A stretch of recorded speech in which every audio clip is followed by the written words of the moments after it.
Hi there, happy Friday. I'm Mary and I'm a librarian at the Claremont Branch Library. And as part of our summer reading program at the San Diego Public Library, I have been reading through the Wizard of Oz books every Monday through Friday at noon. If you haven't signed up for our summer reading program, I highly encourage you to do so. It's easy to sign up and you can earn prizes for reading. So I'll have a link in the comments for you to sign up if you haven't done so before. I'm excited because today we are starting our fourth book in this series, which is called Dorothy and the Wizard in Oz.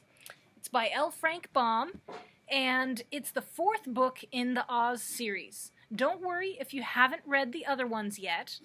You don't have to have read them to understand or enjoy this book. If you're interested in reading them, I will put in the comments how you can do that. But again, you don't have to have read them to enjoy this book in the series. This book, Dorothy and the Wizard in Oz, was originally published in 1908. And as I said, it's the fourth book.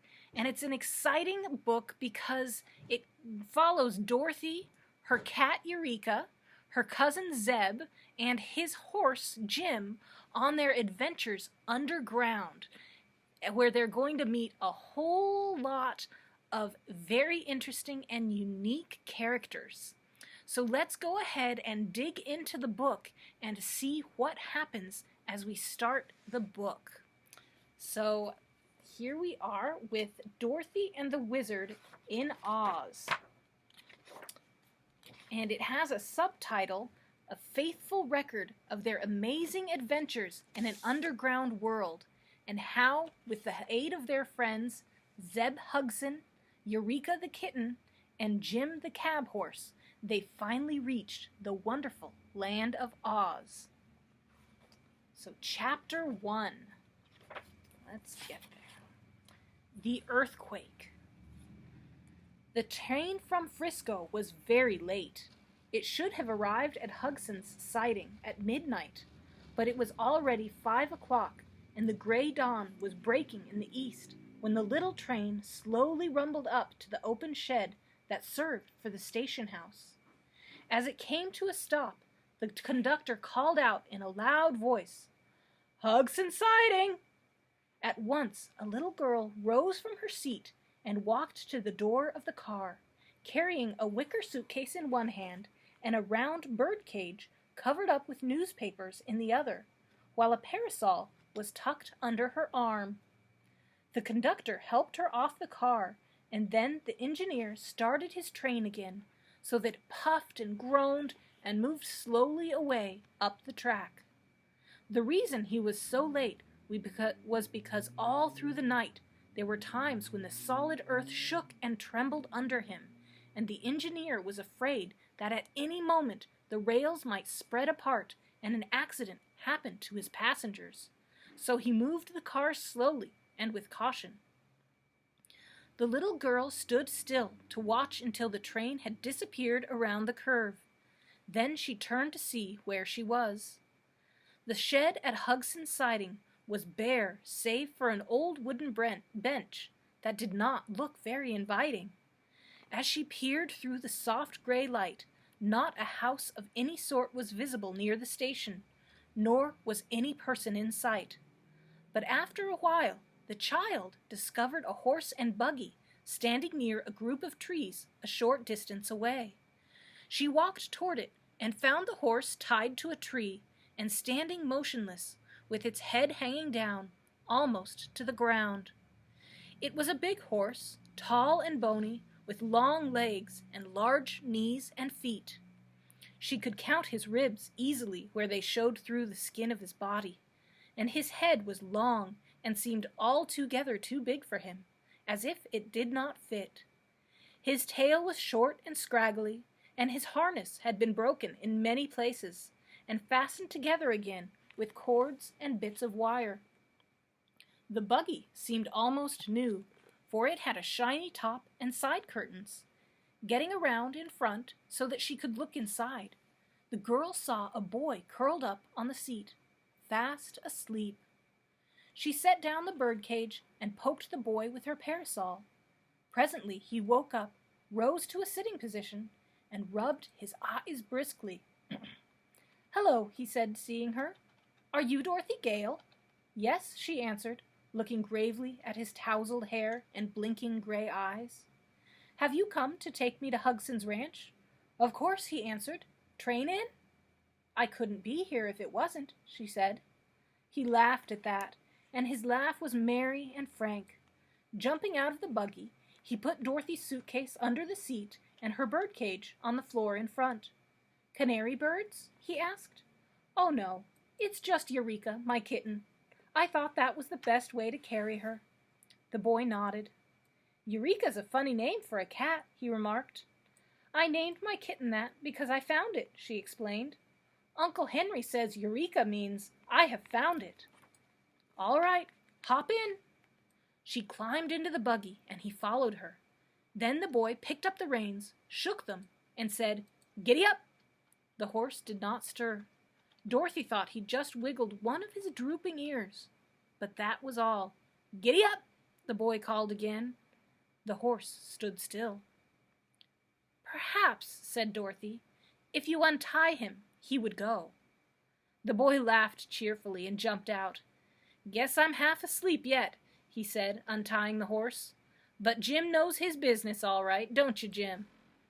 Patting the long nose of the animal.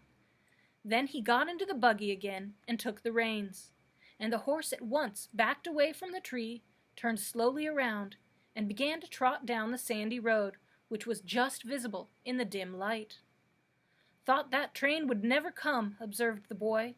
"I've waited at that station for 5 hours." "We had a lot of earthquakes," said Dorothy. "Didn't you feel the ground shake?" "Yes, but we're used to such things in California," he replied. "They don't scare us much." "The conductor said it was the worst quake he ever knew." "Did he? Then it must have happened while I was asleep," he said thoughtfully. "How is Uncle Henry?" she inquired after a pause, during which the horse continued to trot with long, regular strides. "He's pretty well. He and Uncle Hugson have been having a fine visit." "Is Mr. Hugson your uncle?" she asked. "Yes. Uncle Bill Hugson married your Uncle Henry's wife's sister, so we must be second cousins," said the boy, in an amused tone. "I work for Uncle Bill on his ranch, and he pays me $6 a month and my board." "Isn't that a great deal?" she asked doubtfully. "Why, it's a great deal for Uncle Hugson, but not for me. I'm a splendid worker. I work as well as I sleep," he added with a laugh. "What is your name?" asked Dorothy, thinking she liked the boy's manner and the cheery tone of his voice. "Not a very pretty one," he answered, as if a little ashamed. "My whole name is Zebediah, but folks just call me Zeb." "You've been to Australia, haven't you?" "Yes, with Uncle Henry," she answered. "We got to San Francisco a week ago, and Uncle Henry went right on to Hugson's Ranch for a visit while I stayed a few days in the city with some friends we had met." "How long will you be with us?" he asked. "Only a day. Tomorrow Uncle Henry and I must start back for Kansas. We've been away for a long time, you know, and so we're anxious to get home again." The boy flicked the big bony horse with his whip and looked thoughtful. Then he started to say something to his little companion, but before he could speak, the buggy began to sway dangerously from side to side, and the earth seemed to rise up before them. Next minute there was a roar and a sharp crash, and at her side Dorothy saw the ground open in a wide crack that came together again. "Goodness!" she cried, grasping the iron rail of the seat. "What was that?" "That was an awful big quake," replied Zeb with a white face. "It almost got us that time, Dorothy." The horse had stopped short and shook and stood firm as a rock. Zeb shook the reins and urged him to go, but Jim was stubborn. Then the boy cracked his whip and touched the animal's flanks with it, and after a low moan of protest, Jim stepped slowly along the road. Neither the boy nor the girl spoke again for some minutes. There was a breath of danger in the very air, and every few moments the earth would shake violently. Jim's ears were standing erect upon his head, and every muscle of his big body was tense as he trotted home. He was not going very fast, but on his flanks specks of foam began to appear, and at times he would tremble like a leaf. The sky had grown darker again, and the wind made queer sobbing sounds as it swept over the valley. Suddenly, there was a rending, tearing sound, and the earth split into another great crack just beneath the spot where the horse was standing. With a wild neigh of terror, the animal fell bodily into the pit, drawing the buggy and its occupants after him. Dorothy grabbed fast hold of the buggy top, and the boy did the same. The sudden rush into space confused them so that they could not think. Blackness engulfed them on every side, and in breathless silence they waited for the fall to end and crush them against the jagged rocks, or for the earth to close in on them again and bury them forever in its dreadful depths. The horrible sensation of falling, the darkness, and the terrifying noises proved more than Dorothy could endure, and for a few moments the little girl lost consciousness. Zeb, being a boy, did not faint, but he was badly frightened, and clung to the buggy seat with a tight grip, expecting every moment would be his last. Chapter 2. The Glass City. When Dorothy recovered her senses, they were still falling, but not so fast.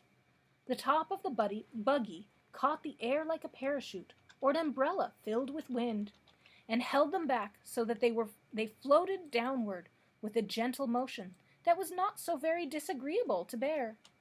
The worst thing was their terror of reaching the bottom of this great crack in the earth, and the natural fear that sudden death was about to overtake them at any moment.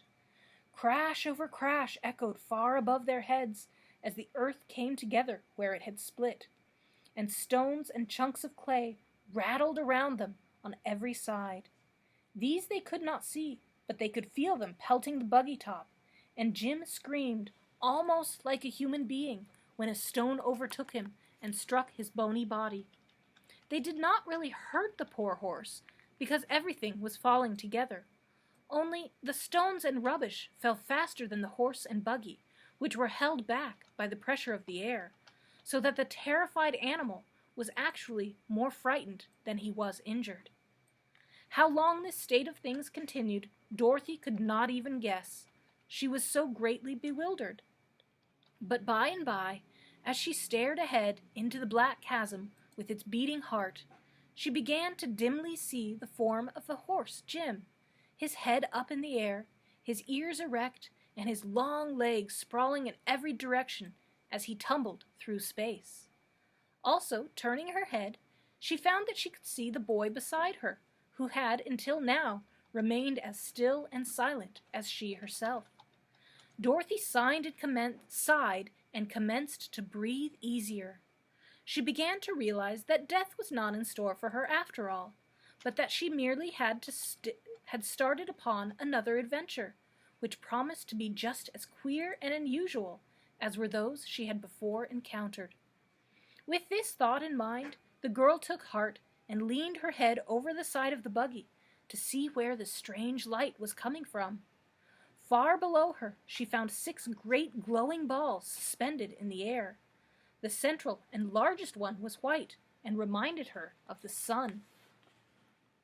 Around it were arranged, like 5 points of a star, the other 5 brilliant balls, one being colored rose, one violet, one yellow, one blue, and one orange. This splendid group of colored suns sent rays darting in every direction, and the horse and buggy, with Dorothy and Zeb, sank steadily downward and came nearer to the lights. The rays began to take on all the delicate tintings of a rainbow, growing more and more distinct every moment, until all the space was brilliantly illuminated. Dorothy was too dazed to say much, but she watched one of Jim's big ears turn to violet and the other to rose, and wondered that his tail should be yellow and his body striped with blue and orange like the stripes of a zebra. Then she looked at Zeb, whose face was blue and whose hair was pink, and gave a little laugh that sounded a bit nervous. "Isn't this funny?" she said. The boy was startled and his eyes were big.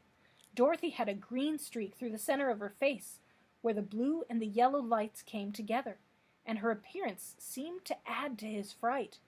I don't see anything funny about it, he stammered.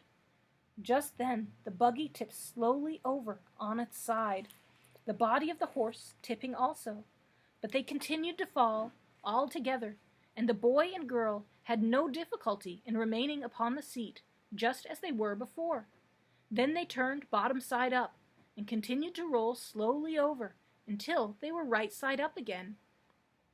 During this time, Jim struggled frantically, all his legs kicking in the air. But upon finding himself in his former position, the horse said, in a relieved tone of voice, "Well, that's better." Dorothy and Zeb looked at one another in wonder. "Can your horse talk?" she asked. "Never knew him to before," replied the boy. "Those were the first words I ever said," called out the horse, who had overheard them, "and I can't explain why I happened to speak then. This is a nice scrap you've gotten me into, isn't it?" "As for that, we are in the same scrap ourselves," answered Dorothy cheerfully. "But never mind, something will happen soon." "Of course," growled the horse, "and then we shall be sorry it happened." Jeb gave a shiver. All this was so terrible and unreal that he could not understand it at all, and so had good reason to be afraid. Swiftly they drew near to the flaming-colored suns and passed close beside them. The light was then so bright that it dazzled their eyes, and they covered their faces with their hands to escape being blinded. There was no heat in the colored suns, however, and after they had passed below them, the top of the buggy shut out many of the piercing rays, so that the boy and girl could open their eyes again. "We've got to come to the bottom sometime," remarked Zeb with a deep sigh. "We can't keep falling forever, you know." "Of course not," said Dorothy. "We are somewhere in the middle of the earth, and the chances we'll reach the other side of it is before long. But it's a big hollow, isn't it?" "Awful big," answered the boy. "We're coming to something now," announced the horse. At this, they both put their heads over the side of the buggy and looked down. Yes, there was land below them, and not so very far away either. But they were floating very, very slowly, so slowly that it could no longer be called a fall, and the children had ample time to take heart and look about them. They saw a landscape with mountains and plains, lakes and rivers, very like those upon the earth's surface. But all the scene was splendidly colored by the variegated lights from the 6 suns. Here and there were groups of houses that seemed made of clear glass because they sparkled so brightly.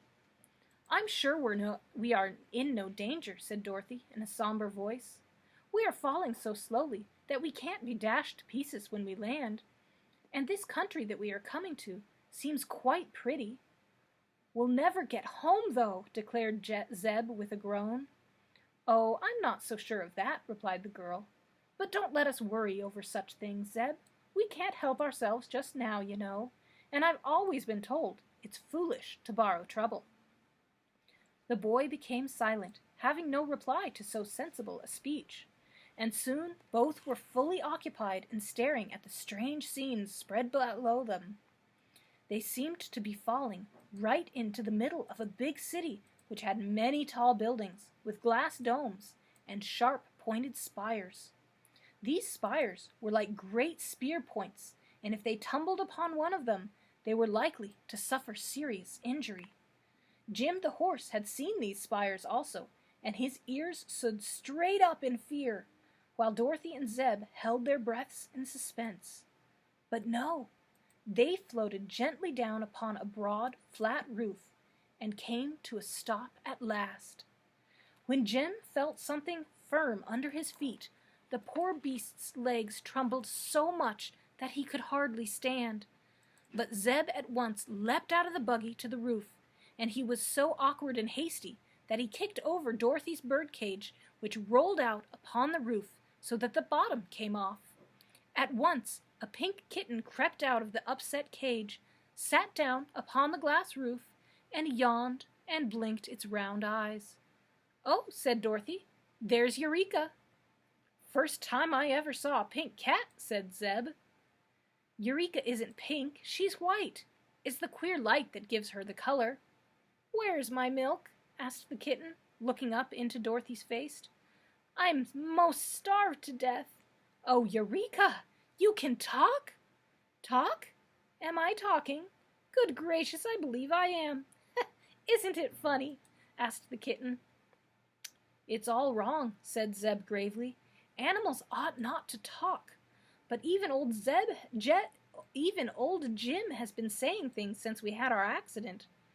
I can't see that it's wrong, remarked Jim in his gruff tones. At least, it isn't as wrong as some other things. What's going to become of us now?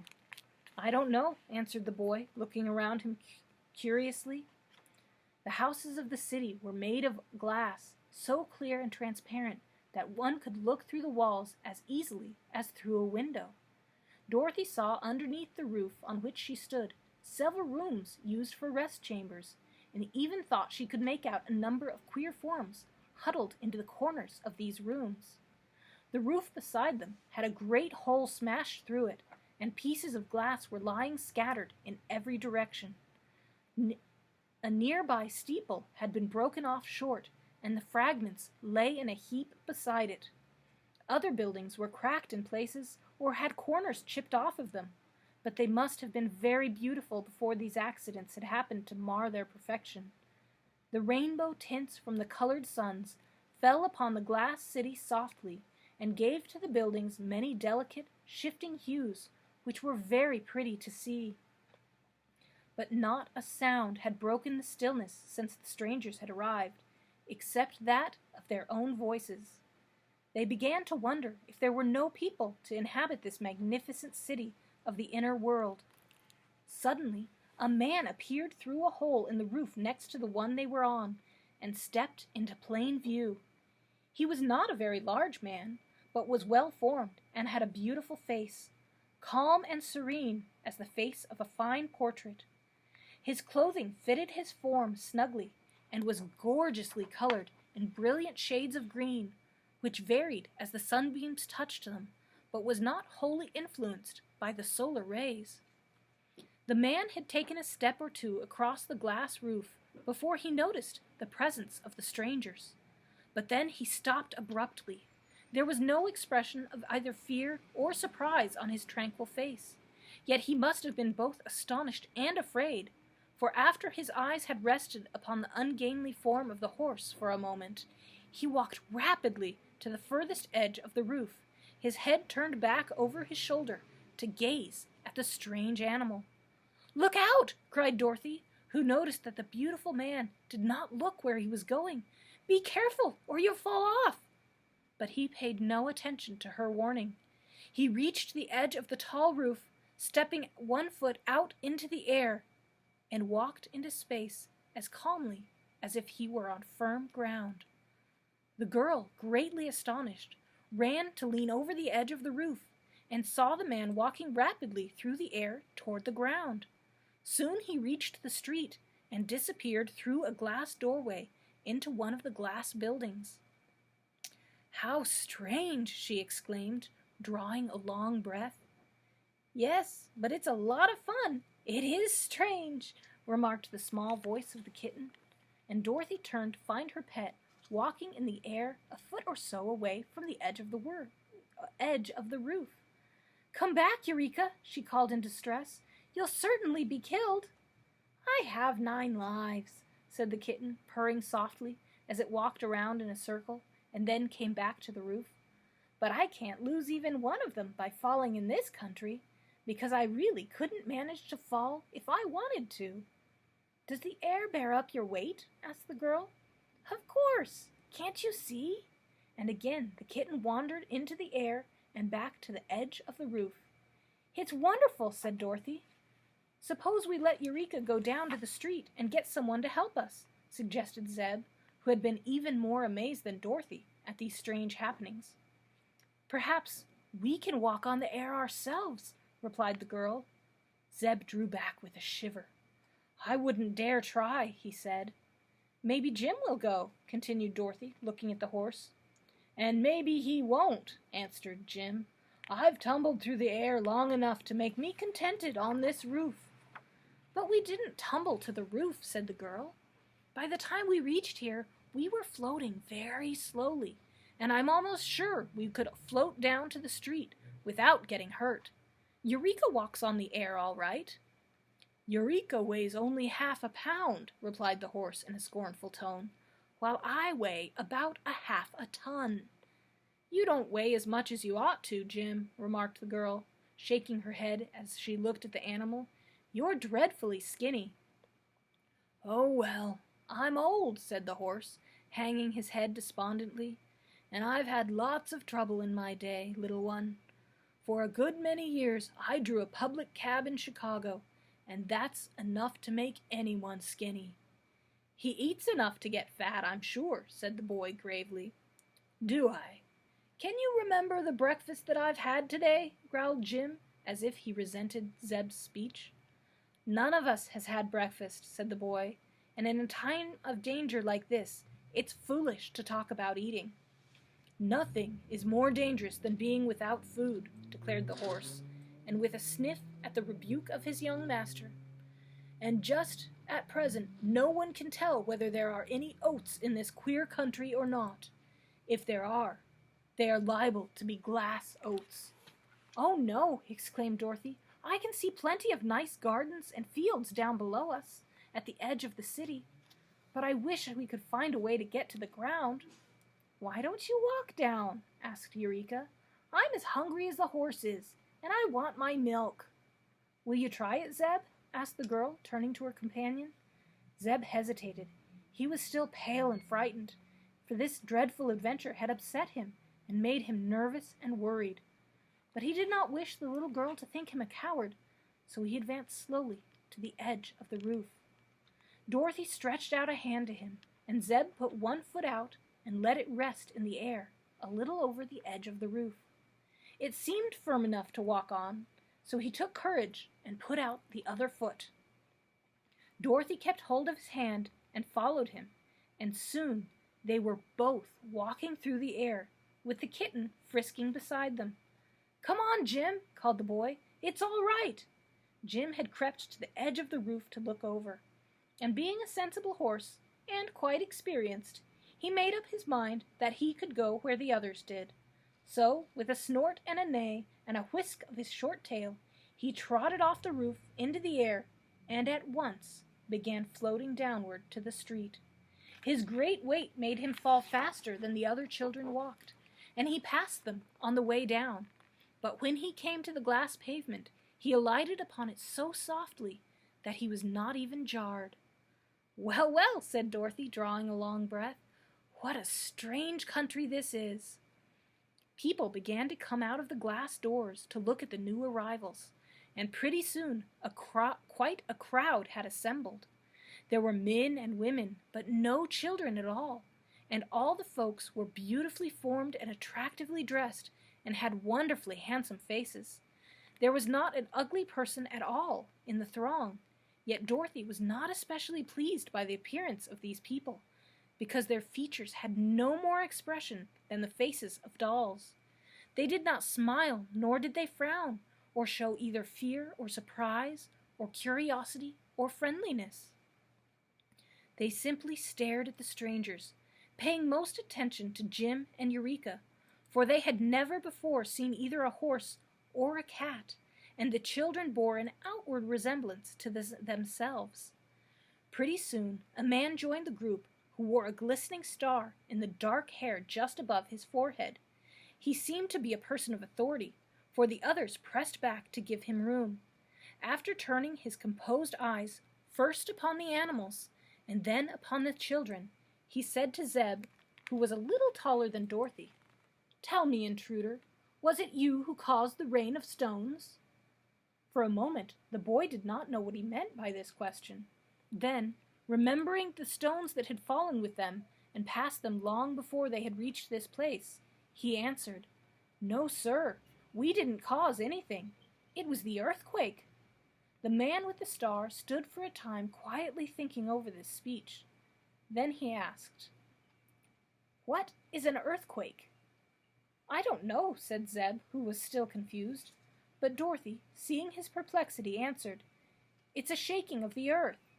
In this quake a big crack opened, and we fell through, horse and buggy and all, and the stones got loose and came down with us." The man with the star regarded her with his calm, expressionless eyes.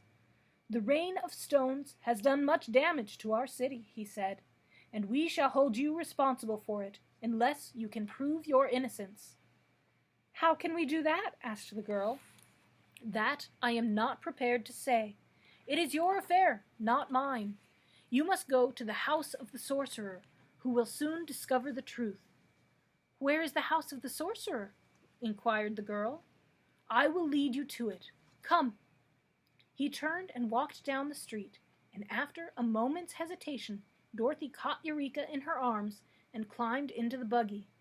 The boy took his seat beside her and said, "Giddy up, Jim." As the horse ambled along, drawing the buggy, the people of the Glass City made way for them and formed a procession in their rear.